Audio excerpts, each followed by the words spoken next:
Ya, hari ini lagi dalam kegiatan apa nih Mas Hari, Mas Cakra? Ya, kita sedang ada rehearsal dari tanggal 22 sampai besok tanggal 29. Kita ini ada persiapan Jakarta Drum School All Star untuk main di Java Jazz, di panggung utama outdoor Java Jazz main stage. Nah, itu Jakarta Drum School All Star itu dengan konsep reinterpretation to the Beatles. Jadi kali ini kita menginterpretasikan perjalanan musik The Beatles dengan versi musik aransemen dan konsep yang dari kita juga garap dengan versi kita gitu. Nah, tentang Jakarta Drum School All Star ini, Jakarta Drum School sudah berdiri 20 tahun lalu dari 2005. Yang foundernya kebetulan ada bertiga, saya Hari Murti dengan Mas Taufan Gunarso dan ada partner kita Prasojo Winarko. Jadi sudah berjalan 20 tahun ini kita juga membawa ex murid-murid kita selain instruktur. Jadi nanti yang main di Jakarta Drum School itu drummernya ada 7. Jadi sebagian instruktur, seperti kayak Rayanda Sunito sekarang di Baku Cakar. Terus ada murid kita, ada Marco sekarang di Bara Suara, dan ada Enrico di Lomba Sihir, dan kemudian juga ada Raffi dari Art of Tree, yang kemudian sekarang mereka ada di scene musik industri Indonesia. Jadi kita bersyukur dari perjalanan kita selama ini 20 tahun, ternyata murid-murid kita tuh berhasil. Jakarta Drum School All Star ini kita panggil lagi untuk kita juga sebenarnya untuk kita selebrasi, dan kebetulan momentumnya juga pas ya, Java Jazz Festival. Nah, cuman karena kita punya konsep seperti itu, ada satu gimmick lain yang saya bawa adalah Fender 9 neck guitar. Kemarin kita bawa dari Amerika, dan kemudian itu kita minta Balawan untuk membantu mainkan. Kayak saya udah ngobrol sama Mas Tovan, siapa nih yang paling tepat. Mas Tovan udah cuma satu orang Balawan namanya. Terus kita juga kan drum ini orang konotasinya mereka pikir ini adalah drum ensemble atau apa, padahal sebenarnya nggak begini konsep kali ini. Kita justru membuat suatu komposisi gitu. Nah, akhirnya kita diskusi lagi, saya diskusi sama Mas Taufan, siapa ya penyanyi, udah jangan yang lain, Cakrakan. Ternyata Cakrakan memang juga ya penggemar The Beatles juga, jadi easy. Jadi kita kerjasamanya easy banget. Lebih gampang berarti ya? Gampang, dan kita juga langsung dikirimin list, dan kita baru per hari ini kita latihan cuma dua kali. Jadi di I Can Studio Live ini kita latihan, karena juga I Can Studio Live juga partner kita juga, mereka juga memberikan banyak fasilitas kemudahan. Say to I Can Studio Live. Kalau Mas Cakra kenapa akhirnya pernah main di Java Jazz juga ya Mas? Terus tiba-tiba gabung sama ini Mas Taufan yang menghubungi manajer saya. Kalau saya memang sisi saya sebagai yang suka bernyanyi itu, apalagi saya tahu kalau akan bermain dengan orang-orang hebat, saya tanpa pikir panjang ketika ada chat ini langsung yang budget makin nggak dipikirin? Nggak ada, pokoknya nggak ada mikirin apa-apa, pengen nyanyi siapa aja sudah. Happy ya kita ya. Happy, dan semuanya para senior yang main di sini tuh memang luar biasa. Saya dapat pelajaran yang lebih, karena saya memang istilahnya kalau dibanding mereka baru anak bawang lah. Jadi benar-benar mereka sangat memberikan kesempatan untuk saya yang baru ada di industri untuk istilahnya menunjukkan apa ya istilahnya kontribusi dan sisi lain ketika kalau saya kayak nyanyinya lagu sedih gitu kan. Sekarang pengen fun, pengen benar-benar yang menikmati musik itu sendiri gitu. Berarti suka The Beatles juga? Suka. Berarti klop lah ya. Sampai sempet saya maksain waktu itu ingin merekam satu lagu di Abbey Road. Saya itu udah jadi sekali udah cukup, yang penting udah kesana dulu. Jadi itu makanya pas saya mendengar ini tentang The Beatles, terus apalagi Mas Taufan, saya tahu di sini dengan orang-orang hebat, jadi saya udah sangat oke.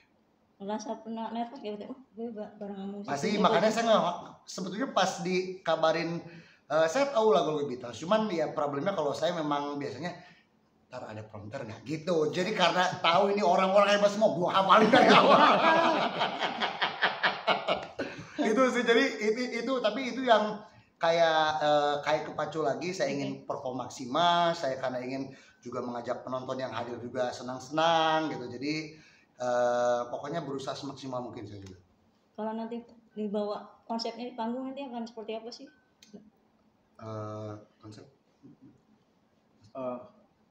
konsep tuh ada 4 segmen hari ya? 4 segmen. Mungkin Mas Hari nih yang lebih tahu untuk 4 segmen. Jadi memang The Beatles itu, kita ke konteks reinterpretasi kan kita The Beatles. Jadi bicara The Beatles itu dalam 10 tahun punya 4 fase dia. Dari mulai awal tahun 60 sampai 64 itu dia masih rock and roll. Makanya ada beberapa lagu yang akan juga nyanyiin untuk rock and roll-nya gitu. Terus kemudian di fase kedua dia sudah mulai main distorsi, dia sudah mulai rock. Nah, kemudian di tahun 67 68 dia udah mulai psychedelic era tuh. Dan ketika tahun 69 sampai mau ke 70 dia malah ke pop. Jadi The Beatles itu lengkap sekali, bahkan referensi untuk distorsi adanya metal, heavy metal pertama tuh justru di lagu The Beatles yang judulnya Helter Skelter. Dan saya ngikutin, saya Beatles mania dari kelas 3 SD. Jadi saya tahu sekali gitu. Dan kemudian pada psychedelic era itu kan pada zaman itu ketika habis perang Vietnam itu Amerika tuh ada zamannya Flower Generation gitu ya. Nah mereka juga menciptakan lagu-lagu yang, nah di fase-fase yang seperti itu kita menerjemahkan. Jadi makanya kita ada 4 segmen. Segmen pertama tuh segmen combo band. Kemudian di segmen kedua itu ada balawan dengan kebetulan tadi saya bilang saya bawa Fender Nine Neck gitar itu untuk balawan menginterpretasikan lagu dengan versinya balawan. Dan saya sama Mas Taufan membebaskan dia untuk dia bisa mengeksplor. Dan kemudian di segmen ketiga tuh ada psychedelic, album-albumnya di Sgt. Pepper's, Rubber Soul, White Album gitu. Tapi kemudian juga ada lagu-lagu yang mulai melankoli tuh di lagu-lagu di terakhir itu yang pop ya. Ada The Long and Winding Road, ada Yesterday, ada terutama The Long and Winding Road dan ini apa namanya, juga ada bagian juga sih kayak Imagine itu dinyanyi sama Mark Lee, itu udah eranya John Lennon. Dan kemudian begitu Paul McCartney buat Wings itu ada Live and Let Die. Live and Let Die itu soundtracknya itu si James Bond. Jadi kita gabungin itu semua dengan interpretasi kita. Mungkin Mas Taufan bisa menambahkan. Ya ini untuk konsep yang ini nih kan ada 7 drummer nih Mbak. Terus di panggung kita setup 3 drum set gitu. Jadi mereka setiap lagu main 3 drummers. Ya, cuman pembagian komposisi patternnya tuh selalu tidak bersamaan main beatnya. Contohnya ada 1 orang yang main beat simple beat, hanya 1 orang itu main beat. Yang 2 drummernya cuman fill in. Jadi nggak ada yang berbarengan mainnya. Semua isi-isian di tengah main basic beatnya gitu. Sama juga nanti tiap segmen tuh selalu ada 3 orang, 3 drummer di stage sampai lagu terakhir gitu. Terus kita ada tambahan main perkusi gitu Mbak. Nanti Mas Cakra berapa lagu? Kalau saya karena ada teman-teman yang tadi kan kata Mas Hari juga ada beberapa segmen. Jadi ada kebetulan saya kebagiannya yang melankolik lagi karena memang ada 1 lagu yang memang sangat saya suka. Apa tuh? Long and Winding Road. Ada cerita? Suka aja. Tapi kalau saya kebagian 5 lagu. Nanti di bagian yang dan ada kita nyanyi bareng nanti di lagu yang pasti nanti semua orang juga tahu itu lagu super lah gitu. Ada surprise buat penonton kan nanti?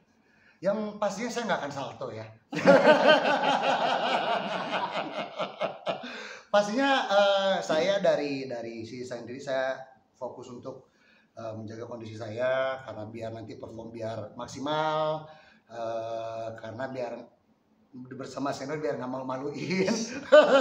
Jadi saya ingin memfokuskan, saya harus hafal, saya harus bisa konsentrasi, bisa memberikan yang terbaik. Ini kan cuma 2 kali latihan ya. Menggabungkan chemistry-nya gimana sih? Kan kadang-kadang suka ada yang nah dari sini nggak masuk nih ke gue atau apa gitu. Untungnya mereka nggak galak kalau sama saya. Berarti galaknya sama siapa? Kalau menurut saya ya Cakrakan ini sebetulnya penyanyi all genre, Mbak. Karena waktu itu saya pernah lihat dia Cakrakan as a pop singer and mainstream ya, like everybody knows. Dan terus pas kalau nggak salah sudah COVID tuh saya lihat di YouTube kan, Cakrakan juga itu. Saya pernah ke Bali, lo nyanyi Superstitious di Yosi ya, sama Yosi kan, saya lagi di Bali tuh, wah ini sih udah nyanyi pop saya bilang. Dari situ, cuman kan belum ada poin kapan nih gue ajak main bareng Cakrakan. Pas kemarin ngomong Haris Cakrakan udah paling bener, dia bukan penyanyi pop, gue bilang, lu dengerin ya soalnya. Jadi easy to work, jadi kita juga gampang karena once kita main distorsi, Cakrakan tone juga nggak ini, pitch juga stabil, kan kayak lagu tadi itu apa, Come Together, itu kan buat penyanyi yang nggak bisa itu kan ketutup distorsi, keteran juga, itu sulit. Cakrakan sih amazing buat gue, Mbak. Udah senang juga Beatles ya. Jadi lengkap gitu ya. Paket lengkap. Berarti pas banget guide Cakrakan untuk nanti festival jazz tanggal 30 nggak salah? Iya, tanggal 30 Mei jam 4.45. Berarti sore berarti ya? Sore.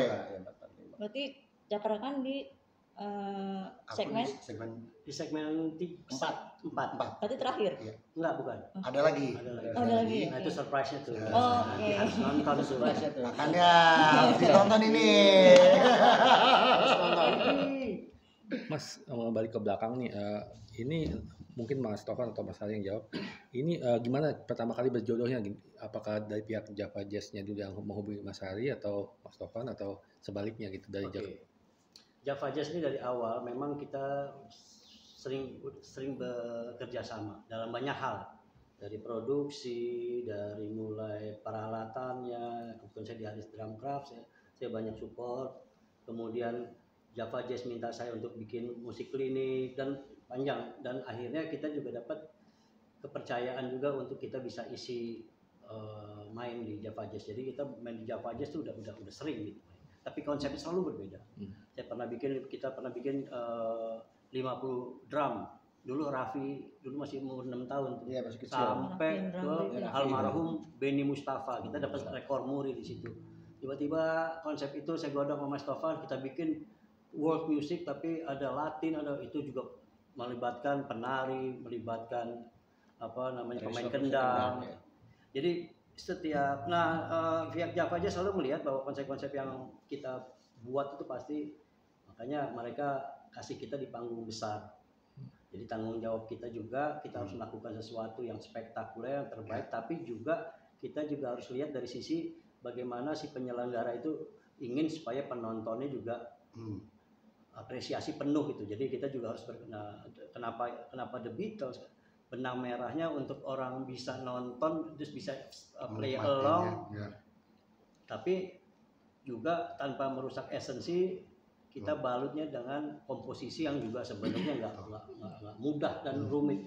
Nah, ini teman-teman musisi yang ada di sini juga tidak terlepas, itu udah puluhan tahun yang bareng sama kita gitu, walaupun itu junior kita, tapi makanya begitu Cakra datang ke sini ya feels like home ya. Ya teman-teman nggak ada masalah gitu. Teknis kita udah nggak ada masalah. Terus jadi easy gitu. Jadi nggak ada lagi termain di mana. Nah, untuk memudahkan saya selalu kasih guidance karena teman-teman yang lain juga kan main nggak hanya satu. Jadi dari awal saya minta Dave Lumenta yang juga music director, saya minta juga bantuan sama Doni, dan kalau Mas Tovan dia lebih ke aransemen, bagaimana mengkompos drum, itu juga nggak mudah. 3 hal itu saya yang jahitin di benangnya supaya mereka bisa mengerti interpretasinya. Maka saya minta tolong buatin MIDI-nya sesuai sedetail mungkin. Jadi ketika kita kirim berikut juga dengan key yang sudah disepakatin, mudah untuk jadi udah nggak ada lagi jadi kita datang main sekali langsung grind, langsung nyala. Jadi karena itu udah dapat guidance gitu. Jadi saya kasih mereka matang gitu. Tinggal main gitu ya. Tinggal matangin sedikit gitu. Ya itu kan bagaimana memanage faktor resiko, waktu, kemudian tanpa mengurangi kualitas. Sementara kita tahu teman-teman itu main di banyak tempat. Jadi saya harus juga membuat bekerja bermusiknya dan latihannya efisien. Tanggung jawab profesi. Karena kita udah gak ada masalah sama teknik. Tapi bagaimana mereka nih, oh kita tahu nih, misalnya Mas Ovan, tuh yang gitar ini pakai Andre Dinut, oh yang ini pakai ini aja Van, oh yang ini pakai Caka. Kita udah tahu tuh siapa yang berkontribusi atas di lagu yang mana, di komposisi yang mana. Nah, kemudian kita kasih chartnya segala macam. Jadi mereka datang udah dengan kepala, dia PR-nya udah kita kasih di luar, memudahkan. Nah, itu memanage bagaimana latihan yang baik dan benar dan efisien, akurat. Itu yang kita lakukan sekarang ini. Untuk total personil yang dibawa di panggung Itu 24 orang. 24 orang. 24 layoutnya juga banyak banget itu. Termasuk sound engineering? Nah, kita punya sound engineer sendiri. Juga kita ada operator sendiri, juga kita ada videographer sendiri. Jadi emang semuanya saya persiapkan dengan sangat matang. Kebetulan saya juga orang produksi, jadi saya ngerti tahapan kerja, timeline kerja ini seperti apa. Jadi itu yang memudahkan, karena buat saya mendeliver sesuatu itu harus mudah, harus orang mengerti. Jangan sampai orang kita suruh, kita aja ternyata dia jadi beban buat dia. Feedback baliknya akhirnya jadi enggak, untuk timur jadi bermasalah. Ini kan juga momentum 2 dekade Jakarta Drum School ya. Betul. Nanti untuk setelah Java Jazz ini dalam waktu dekat ada mimpi apa yang akan diwujudkan? Jakarta Drum School 20 tahun ini memang kita nih founder sedang memikirkan untuk ulang tahun Jakarta Drum School. Kalau mungkin waktu 2 tahun lalu kita sempat bikin juga ulang tahun Jakarta Drum School ya di Rarampa. Ya, itu nanti akan kita pikirkan dalam bentuk yang memang, karena itu bentuk reuni ex-student kita. Jadi di Jakarta Drum School itu memang udah seperti keluarga sih. Jadi tetap walaupun mereka sudah punya karir, tetap ada keep in touch-nya.